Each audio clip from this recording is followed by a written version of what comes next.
तेरी जगत जगती। बोलिए परम पूज्य जगत गुरुमुनि मंगल तुलसीदास सागर जी महाराज की, परम पूज्य चिल्लक गंभीर सागर जी महाराज की, परम पूज्य चिल्लक श्री देरी सागर जी महाराज की। ओम ह्रीं त्र्यंबकं गौतम श्री विश्वादि विरांते परमाचरण सती तीर्थंकर ब्रह्मा जय माला पुण्डर गंभीर गोपामिते चित्त पुष्पांजलि छिपे गोमतेश बाहुबली जल्दी से सिद्धिनादितरागरि देश दीपी जय आदेशी पद गोपाया इसकी गुण निज में पाले रोदन किस जो करनाया कि बाहुबली तुम चरणों में सुसन मत कि मैं जहां जाता हूं वहां हर व्यक्ति दुखी था और हर व्यक्ति मिथ्यात्व की तरफ दौड़ रहा था, कहीं भी जाने को तैयार था। दुखी आदमी कुछ भी करने को तैयार है। और जैन समाज को मैंने देखा कि जैन समाज पर जब कर्मों की मार पड़ती है, किसी पर भी कर्मों की मार पड़ती है तो कुछ भी करने को तैयार है।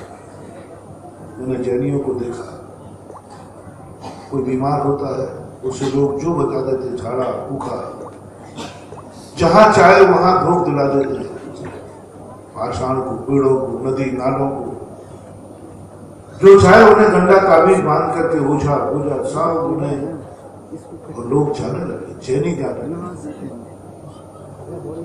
मैं भयभीत हूं, मैंने कहा इन जैनियों को क्या, एक कर्म सिद्धांत को भूल गए, इस स्वरूप को भूल गए। और मैंने कर्म सिद्धांत के उपदेश दूं तो ये नहीं सुहाता। बोले महाराज मुझे मत सिखाओ, मुझे मत सुनाओ ये धर्म की बातें,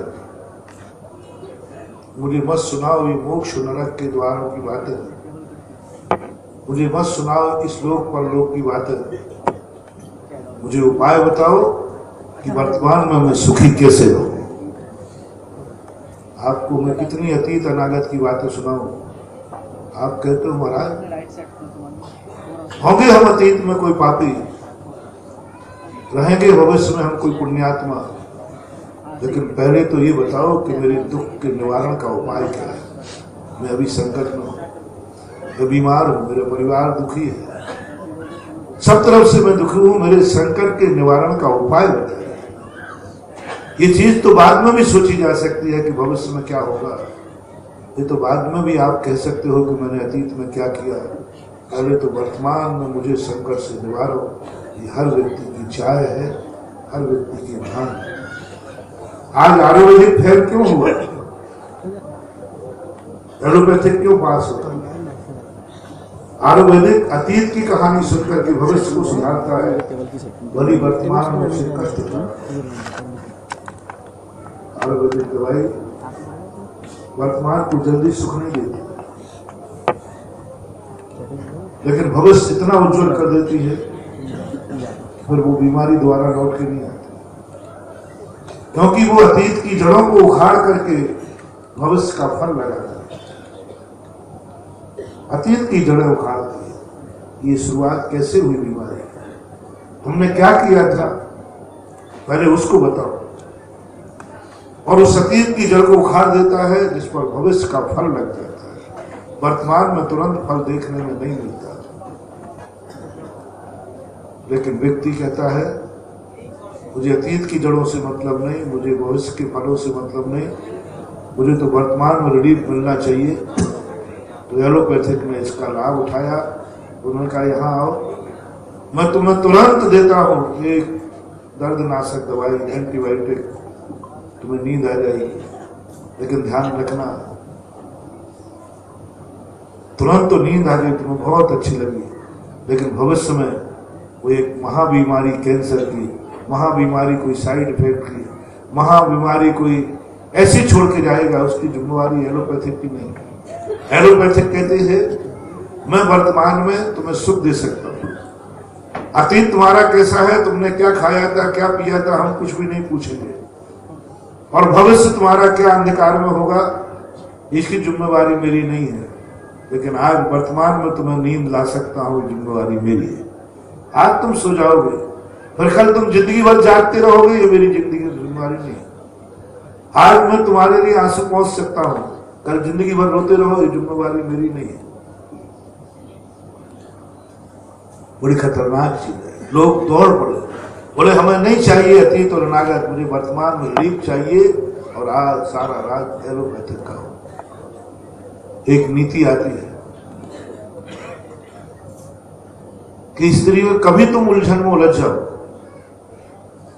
तो स्त्रियों की सलाह ले लो। स्त्री के पास बहुत तेज बुद्धि होती है, कैसी भी उलझन में उलझ जाओ वो तुम्हें उलझन से निकाल ले,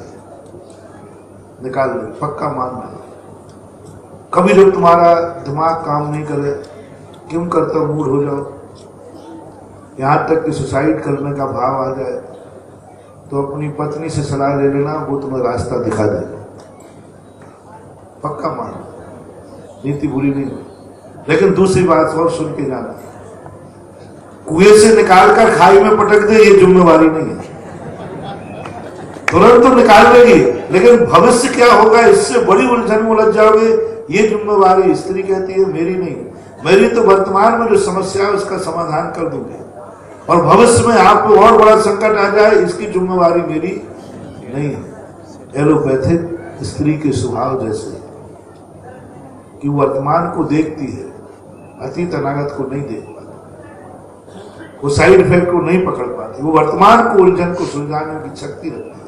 एलोपैथिक दवाइयां ऐसे ही वर्तमान में रिलीफ दे देती हैं, लेकिन भविष्य क्या होगा, भविष्य में और क्या साइड इफेक्ट होगा, ऐसी एक भी एलोपैथिक दवाई नहीं है जिसके पीछे कोई साइड इफेक्ट ना हो। होता है, उसका नाम ही यही।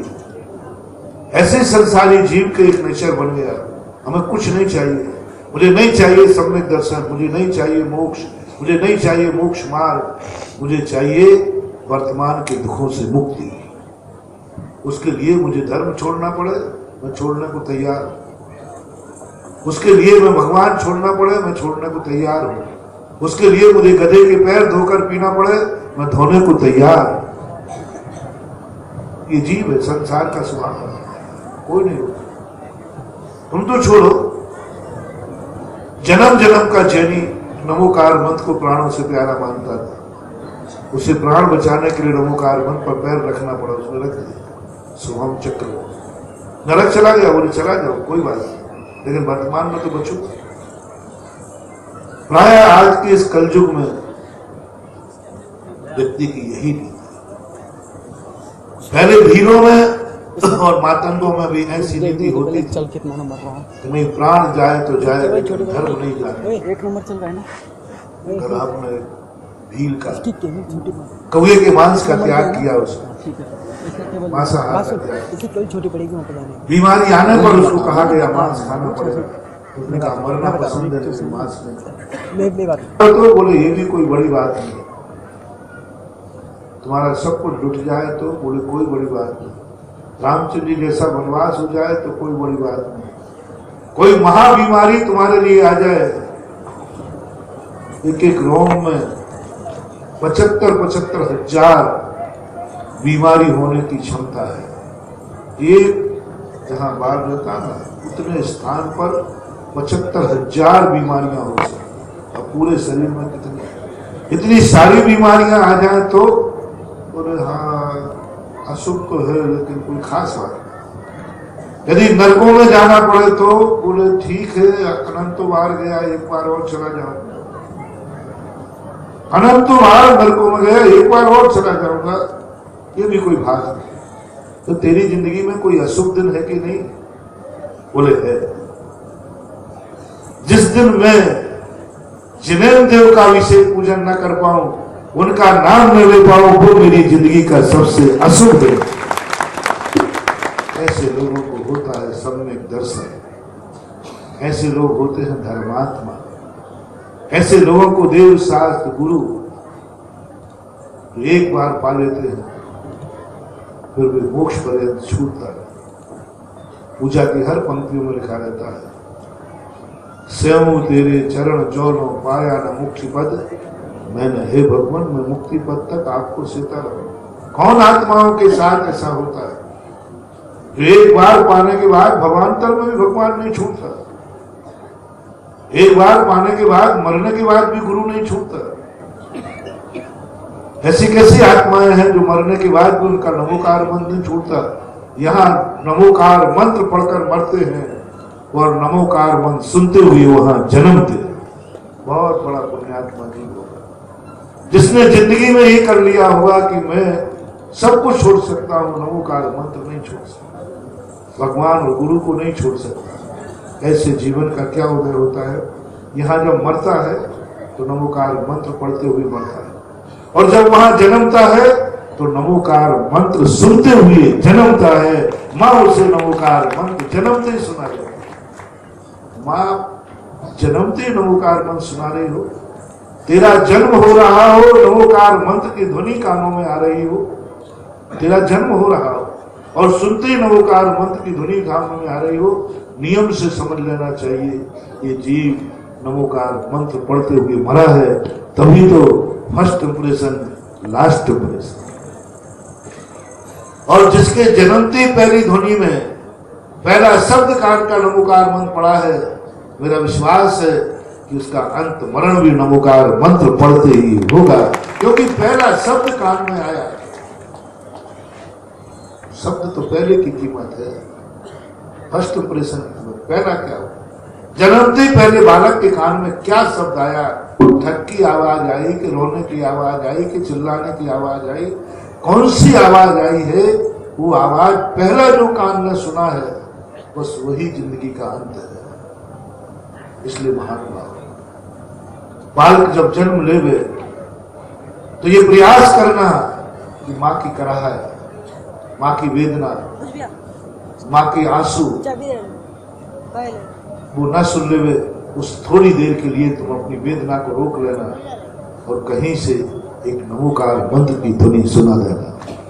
और जैसे वो जन्म लेवे, जन्म लेते ही तुम्हारे सारे परिवार के लोग माँ उसे और कुछ कर सके ना कर सके, वो तुम्हारा ऐसा सम्मान पाए तुम दिलाएगा, तो वह जिंदगी भर ऐसी इज्जत दिलाएगा।